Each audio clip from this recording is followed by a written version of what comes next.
नमस्कार, मैं राज Aryan NGP live news में आप सबका स्वागत करता हूं। तो चलिए रुक करते हैं आज की हेडलाइंस की ओर।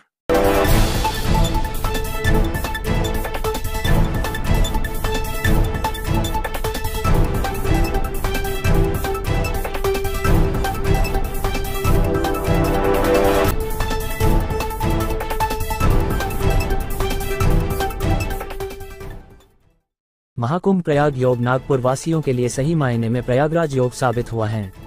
वैल्यूएबल ग्रुप और सत्संग फाउंडेशन की ओर से नागपुर के रेशीम बाग मैदान में इसका सफलतापूर्वक आयोजन किया गया। इस महाकुंभ संगम जल कार्यक्रम में महाराष्ट्र के मुख्यमंत्री देवेंद्र फडणवीस इन्होंने अपने कर कमलों से सभी संतों की पूजा अर्चना तथा महाआरती की।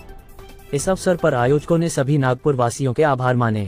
सांगायचं तर हा ॲक्च्युली याचं श्रेय माझ्या वडिलांना जातं।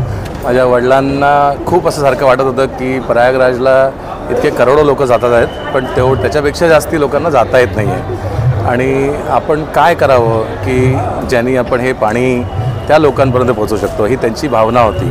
आणि मग त्यांनी मला एक चॅलेंज दिला असा की तू काय करून दाखवू शकतो, तू खूप टेक्नॉलॉजी म्हणतो, पण ही टेक्नॉलॉजीचा वापर करून तू कसा लोकांपर्यंत हे पोहोचवू शकतो। तर त्यांनी असं आम्हाला एक चॅलेंज म्हणून दिला आणि त्याच्यात आता तुम्ही पाहता की हा सगळा सोहळा त्याच्यामुळे करता आला। त्याचं खरं श्रेय त्या माझ्या वडिलांना आहे। आणि त्यातच आम्ही मग माननीय मुख्यमंत्री साहेबांना भेटलो, त्यांना सांगितलं की असं असं आमची करायची इच्छा आहे। मुख्यमंत्री साहेबांनी 1 मिनिट ऐकलं फक्त आणि म्हणाले की नाही, हा खूप छान काम आहे, हे तुम्ही करावंच। आणि हे तुम्ही जर नागपूरला केलं आणि आपल्या रेशीम बागेच्या पवित्र मैदानात केलं तर याला अजून हे होईल, महत्त्व होईल। तर तुम्ही इकडेच करा असं मुख्यमंत्री साहेबांनी सांगितलं मला आणि त्यांच्यामुळे हा सोहळा पार पडू शकला।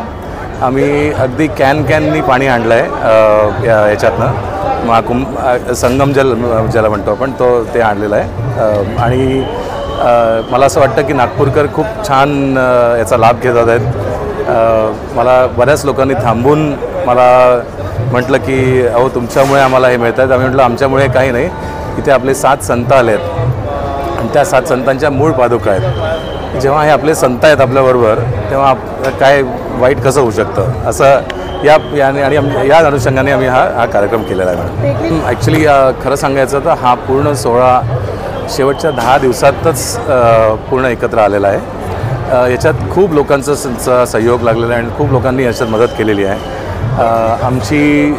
उत्तराखंडला आमचं ऑफिस आहे, तिथे आम्ही व्हर्च्युअल एज्युकेशनचं काम करतो, जिथे कोपऱ्यातल्या शाळांमध्ये आपण एज्युकेशन सॅटेलाईटद्वारे पोहोचवतो। आमची तिकडली टीम त्यांनी मदत केली, हे पूर्ण पाणी काढून ते इकडे इथपर्यंत आणणं नागपूरपर्यंत।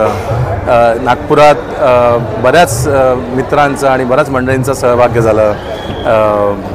मी काही विसरत असेल तुला सांग पण खूप लोकांच्या मेहनतीनेच हा पार पडू शकलेला आहे। आणि आम्ही हे सगळ्यात पहिले हा उपक्रम आम्ही ॲडव्होकेट आशिष शेलार साहेबांना सांगितलं, ते आपले कल्चरल मिनिस्टर आहेत आणि त्यांनीच आम्हाला मुख्यमंत्री साहेबांकडे नेलं आणि म्हटलं की मुख्यमंत्री साहेबांच्या हिशोबाने हा कार्यक्रम व्हायला पाहिजे। आणि शेलार साहेबांनी इतकी मदत केली आम्हाला हे सगळ्या गोष्टी, परमिशन्स, या सगळ्या गोष्टी मिळवण्यात की म्हणून म्हणतो की हा खूप लोकांच्या मेहनतीचा आहे। हा फक्त याचं श्रेय मी घेतलं तर अतिशय चूक राहील।